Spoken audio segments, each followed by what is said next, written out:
আজ বিশ্ব শ্রমিক দিবস। কবি সুকান্ত ভট্টাচার্যের লেখা কবিতা ছাড়পত্র। যে শিশু ভূমিষ্ঠ হলো আজ রাত্রে, তার মুখে খবর পেলুম সে পেয়েছে ছাড়পত্র এক। নতুন বিশ্বের দ্বারে তাই ব্যক্ত করে অধিকার, জন্মমাত্র সুতীব্র চিৎকারে।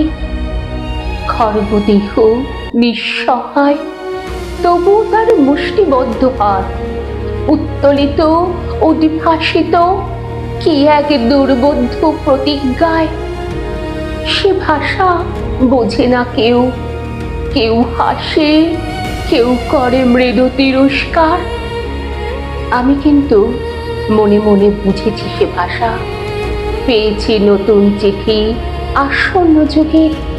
পরিচয়পত্র পড়ি ভূমিষ্ঠ শিশু অস্পষ্ট কুয়াশা পড়া চোখে। এসেছে নতুন শিশু, তাকে ছেড়ে দিতে হবে স্থান জীর্ণ পৃথিবীতে, ব্যর্থ মৃত আর ধ্বংসস্তূপ পিঠে। চলে যেতে হবে আমাদের, চলে যাব তবু আজ যতক্ষণ দেহে আছে প্রাণ।